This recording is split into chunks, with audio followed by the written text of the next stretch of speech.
We couldn't agree more that Friends is one of the most anticipated sitcoms in history. It made us all smile, cry, and laugh the most. From silly antics to heartwarming scenes, Friends was really that sitcom.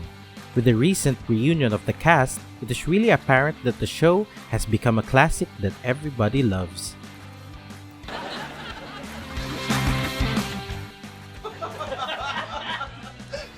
They're not coming on, man. But for today, we, Mark and Ben, would like to take a challenge. This is a hard pill to swallow, but really an eye-opener. As you know, there are many jokes in Friends that didn't really age well. From the homophobic, transphobic, and gender representation issues that are embedded in the show, we pick 3 episodes that is known for these problematic premises.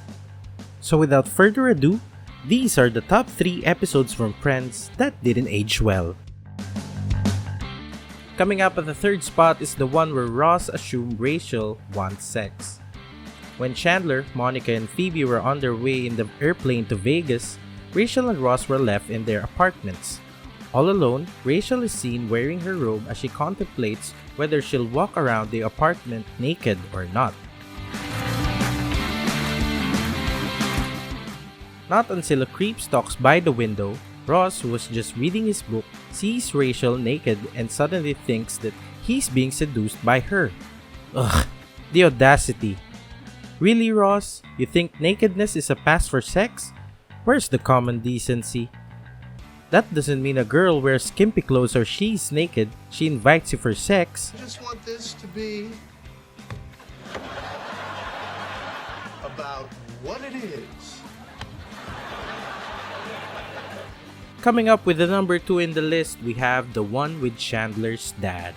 For this issue, we decided to count all the transphobic and gay jokes from Chandler that is problematic for its audiences, which we will label as cinema sins. While the premise of this episode is about inviting Chandler's dad, who is a transgender, to their wedding, Chandler is skeptical about inviting his dad to the point where he didn't even send him an invitation. Let the countdown begin. Chandler, he's your father. He should be at your wedding.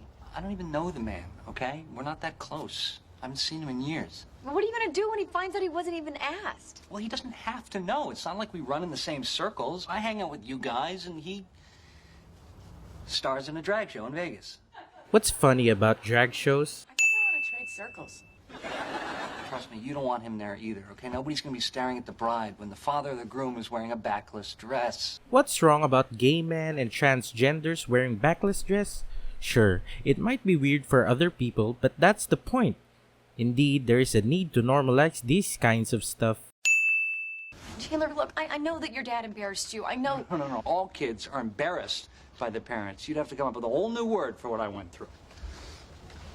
When I was in high school, he used to come to all of my swim meets dressed as a different Hollywood starlet. You know, it's hard enough to be 14. You're skinny, you're wearing Speedos that your mom promised you would grow into. And you look up into the stands, and there's your dad cheering you on, dressed as Carmen Miranda. He's wearing a headdress with real fruit that he will later hand out to your friends as a healthy snack. I counted 3 sins with this scene alone. Oh, Chandler, we understand that you were beyond embarrassed by your dad when you were a child, but you're not 14 anymore. At least have an open mind. Has someone taken her order yet? Yeah, she did. He did. She? I'm sorry, I'm new. I don't... Yeah, I just ordered a beer. They're straight, I get it. With the confused pronouns. I mean, it's understandable to be confused, but be at least sensitive.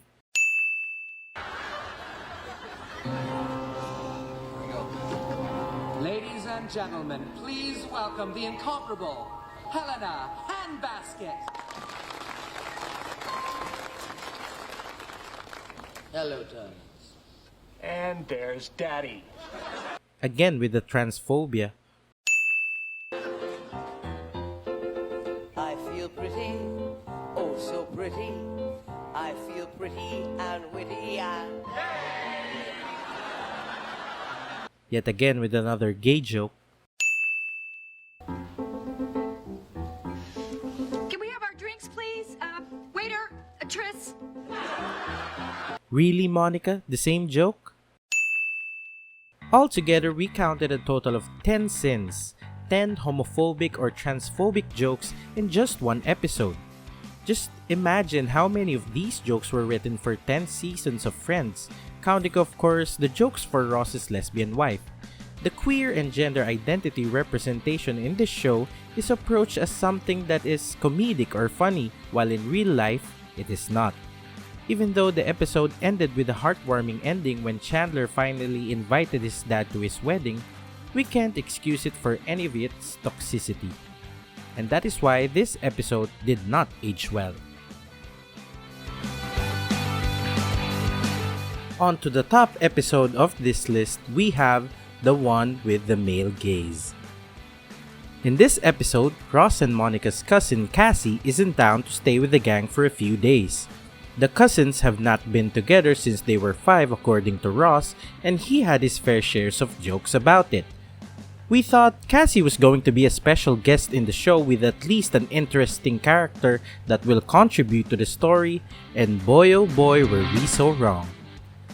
Continuing to the episode, Cassie was staying in Chandler and Monica's apartment. They were an engaged couple, by the way, and when Chandler sees Cassie for the first time, she instantly becomes a subject of a male gaze, sexualizing Cassie for Chandler and the audiences.